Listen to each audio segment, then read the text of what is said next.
माँ, मुझे तो अभी से यकीन नहीं हो रहा है कि आज मेरे दोनों भाइयों की शादी है।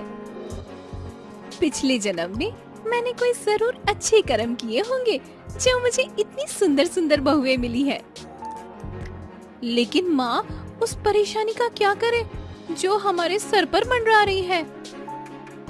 वेदिका की बातें सुन अनुराधा का चेहरा खुशी से मुरझा जाता है। ऐसे ही थोड़ा वक्त बीतता है और आज अनुराधा के दोनों बेटे केशव और जतिन की अलका और सुमित्रा नाम की दोनों सुंदर और सुशील लड़कियों से शादी हो जाती है। शादी के बाद अनुराधा और वेदिका मिलकर दोनों बहुओं का बड़े प्यार से गृह प्रवेश करते हैं। माँ, मानना पड़ेगा, मेरी दोनों भाभियां तो बड़ी ही सुंदर है। माँ जी, मेरे सर में काफी दर्द हो रहा है, क्या मैं थोड़ी देर जाकर आराम कर लूं? हाँ हाँ बहू, क्यों नहीं। वेदिका जा, अलका बहू को कमरे में ले जा। अलका अपने कमरे में जाकर आराम करने लगती है। वहीं सुमित्रा बाकी सारे मेहमानों से मिल लेती है। वेदिका बेटा, जा सुमित्रा बहू को भी उसके कमरे में ले जा। वेदिका सुमित्रा को कमरे के बाहर ले जाकर छोड़ देती है। सुमित्रा जैसे ही कमरे के अंदर जाती है तो उसे अपने कमरे में अलका बैठी मिलती है, जिसे देख, अरे अलका, ये तो मेरा कमरा है, तुम मेरे कमरे में क्या कर रही हो?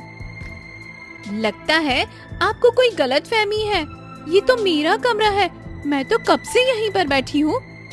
अपनी देवरानी अलका की बात सुन सुमित्रा वेदिका और अनुराधा को बुलाती है। क्या हुआ सुमित्रा बहू? माँ जी, ये कमरा तो मेरा है ना, ये तो, और ये अलका यहाँ क्या कर रही है? लेकिन वेदिका ने तो मुझे खुद इस कमरे में छोड़ा था। आखिरकार हम दोनों में से ये कमरा है किसका? दोनों देवरानी जेठानी की बात सुनकर वेदिका और अनुराधा एक दूसरे की तरफ देखकर कहती है, भाभी, आई एम सॉरी, मैंने आप दोनों को बताया नहीं।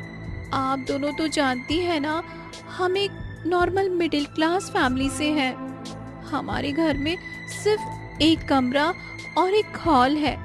हॉल में तो मैं और माँ सो जाते हैं और इस कमरे में शादी से पहले दोनों भैया सोते थे। लेकिन अब आप दोनों को भी उनके साथ इस कमरे में सोना होगा। क्या? वेदिका, ये तुम क्या कह रही हो? बहू, मैं जानती हूँ तुम्हें सुनकर काफी हैरानी हो रही होगी, और तो और आज बेटा तुम दोनों की सुहागरात भी है। लेकिन तुम ज्यादा परेशान मत हो, जैसे ही पैसों का जुगाड़ होगा बेटा, मैं एक और कमरा बनवा दूंगी। अपनी सास और ननद की बात सुन दोनों देवरानी जेठानी अपना अपना सिर पकड़कर बैठ जाती है। थोड़ी देर में उनके पति केशव और जतिन एक साथ कमरे में आते हैं। मुझे अभी माँ ने सारी बात बताई, लेकिन हमें ज्यादा दिन तक इस कमरे में नहीं रहना होगा। हम जल्दी अलग कमरा बनवा देंगे। तब तक के लिए हमारे पास एक अच्छा जुगाड़ है। दोनों भाई कमरे के बीचों बीच एक पर्दा लगा देते हैं, जिसकी एक तरफ देवरानी अपने पति के साथ खाट पर बैठी होती है, वहीं दूसरी तरफ खाट पर जेठानी। सुमित्रा, अब छोड़ो ना गुस्सा, आज हमारी सुहागरात है और तुम हो कि ऐसे मुंह फुलाकर बैठी हो। मेरा बस चले तो मैं तुम्हारे सर पर मारकर तुम्हारा सर भी भुला दूं। क्या क्या सपने देखे थे मैंने अपनी सुहागरात को लेके, लेकिन सारे सपने तुम्हारी वजह से शीशे की तरह टूटकर चूर चूर हो गए हैं। और तुम चाहते हो मैं तुमसे बैठकर प्यार भरी बातें करूं? हाँ। जहाँ इस तरफ जेठानी सुहागरात को लेकर काफी ज्यादा परेशान होती है, वहीं दूसरी तरफ मैं जानता हूँ अलका, तुम मुझसे गुस्सा हो, लेकिन ये देखो मैं तुम्हारे लिए क्या लेकर आया हूँ, तुम्हारी पसंदीदा चॉकलेट। मैं जानता हूँ तुम्हें चॉकलेट बहुत पसंद है। यहाँ हमारी पूरी की पूरी सुहागरात खराब हो गई और तुम्हें चॉकलेट की पड़ी है। अलका गुस्से से जतिन से चॉकलेट लेती है और उसे पर्दे के उस तरफ फेंक देती है, जो सीधा सुमित्रा के सर पर जाकर लगती है। इतना ही फेंकने का शौक है तो बाहर जाकर फेंको ना, यहाँ नहीं। यहाँ मेरा कमरा है, कोई कुश्ती का अखाड़ा नहीं है। तुम्हारे साथ साथ ये कमरा मेरा भी है, मैं यहाँ कुछ भी करूँ। तुम होती कौन हो बोलने वाली? अपनी अपनी पत्नियों को इस तरह लड़ता देख दोनों पति अपनी पत्नियों को जैसे तैसे करके शांत करवाते हैं और ऐसे ही थोड़ा वक्त बीत जाता है। मेरी जान, अब छोड़ भी दो ना गुस्सा। मैं तुम्हें कल ढेर सारी शॉपिंग करवाने के लिए ले चलूंगा और हम लंच भी बाहर करेंगे। तुम सच कह रहे हो?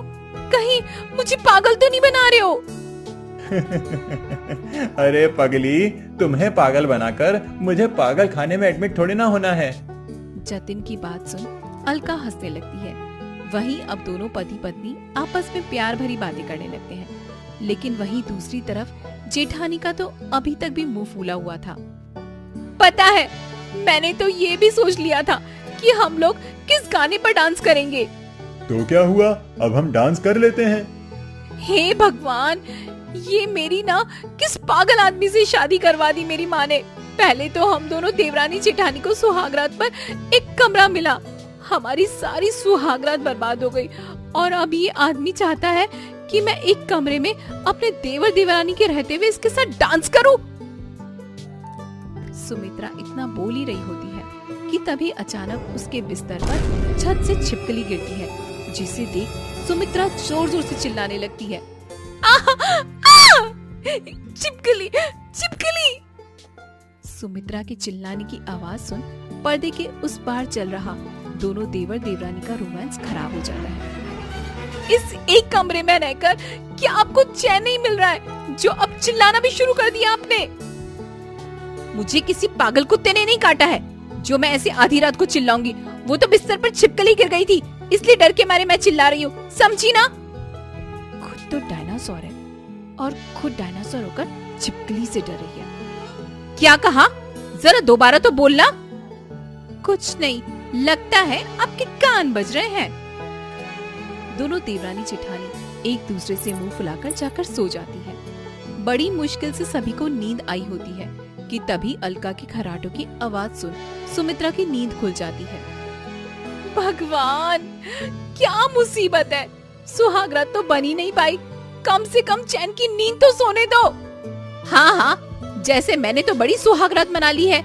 ये सब कुछ भी जो कुछ हो रहा है ना, सिर्फ आप दोनों की वजह से हो रहा है। अलका बिल्कुल ठीक कह रही है। अगर इस बारे में हमें पहले से पता होता तो हम शादी ही नहीं करते। आप दोनों की वजह से आज हमें ये दिन देखना पड़ रहा है। लेकिन इसमें हमारी क्या गलती है? सारी गलती आप दोनों की है। अब बहुत हुआ, अब इस कमरे में बस हम दोनों देवरानी जेठानी ही सोएंगे। निकल जाओ आप दोनों कमरे से बाहर। दोनों देवरानी जेठानी मिलकर अपने अपने पतियों को कमरे से निकाल देती हैं और बेचारे दोनों भाई सुहागरात के दिन छत पर मच्छरों के साथ कुश्ती में लड़े हुए थे। जैसे तैसे कर रात बीतती है। अगले दिन दोनों देवरानी जेठानी का गुस्सा शांत होता है। अरे बहू, कल रात कुछ परेशानी तो नहीं हुई ना? कहाँ की परेशानी, एसी वाला लग्जरी बेडरूम रूम जो दिया था, तो कैसे परेशानी होती। दोनों देवरानी जेठानी की शादी को पूरा 1 महीना बीत जाता है, लेकिन इन्होंने अभी तक अपनी सुहागरात नहीं मनाई होती, जिसके चलते दोनों ही अक्सर हर छोटी छोटी बातों पर अपने पतियों से लड़ाई करना शुरू कर देती। ऐसे ही समय बीतता है और एक दिन, अलका बहू, हम सब लोग शाम तक लौट आएंगे, तुम रात के खाने की तैयारी करके रखना, ठीक है? अच्छा होता अगर तुम दोनों भी हमारे साथ चलते। मन तो मेरा भी बहुत है माँ जी, लेकिन आज इन्हें काफी सारा काम है और इन्हें छोड़कर मैं आप लोगों के साथ कैसे जा सकती हूँ। अनुराधा अपने पूरे परिवार के साथ मंदिर के दर्शन के लिए जा रही होती है, लेकिन काम की वजह से अलका जतिन को घर पर ही रुकना होता है। सारा परिवार दर्शन के लिए निकल जाता है, जिसे देखकर फाइनली आज हम दोनों को एक दूसरे के साथ टाइम बिताने का मौका मिल ही गया। अच्छा हुआ मैंने काम का बहाना कर दिया, वरना ना जाने ये मौका भी हमें कब मिलता। सबके जाने की खुशी में दोनों पति पत्नी एक साथ अच्छा वक्त बिताते हैं और अब म्यूजिक चलाकर एक दूसरे का हाथ पकड़कर डांस करने लगते हैं। लेकिन तभी अचानक घर से थोड़ी दूर पर पहुंचते ही जोरों की बारिश होती है, जिसे देख अब पूरा परिवार सीधा घर आ जाता है। लेकिन जैसे ही वो सब लोग घर पर पहुंचते हैं तो अलका और जतिन को जरा डांस करता देखकर सभी हैरान हो जाते हैं। छी छी छी छी छी छी, शर्म नहीं आई तुम दोनों को? कम से कम मुझ बुढ़िया का ही लिहाज कर लेते। ये सब काम बंद कमरे में अच्छे लगते हैं। ऐसे खुलेआम नहीं। माँ जी, तो इसके लिए बंद कमरा भी तो होना चाहिए ना। आपने हम दोनों देवरानी जेठानी को एक ही कमरा दे रखा है। एक कमरे में हम दोनों अपने पतियों के साथ कैसे रह सकती हैं? आपने सोचा है कभी इस बारे में? मुझे तो कहते हुए भी शर्म आती है, लेकिन अभी तक हम लोगों में से किसी ने अपनी सुहागरात तक नहीं मनाई है। अपनी दोनों बहुओं की बात सुन अनुराधा को उनके लिए काफी बुरा लगता है और अब अनुराधा जल्दी एक छत पर एक्स्ट्रा कमरा बनवा देती है। इसके बाद अब देवरानी अपने पति के साथ छत वाले कमरे में, वहीं जेठानी अपने पति के साथ नीचे वाले कमरे में रहती है। और फाइनली आज रात दोनों देवरानी जेठानी अपनी सुहागरात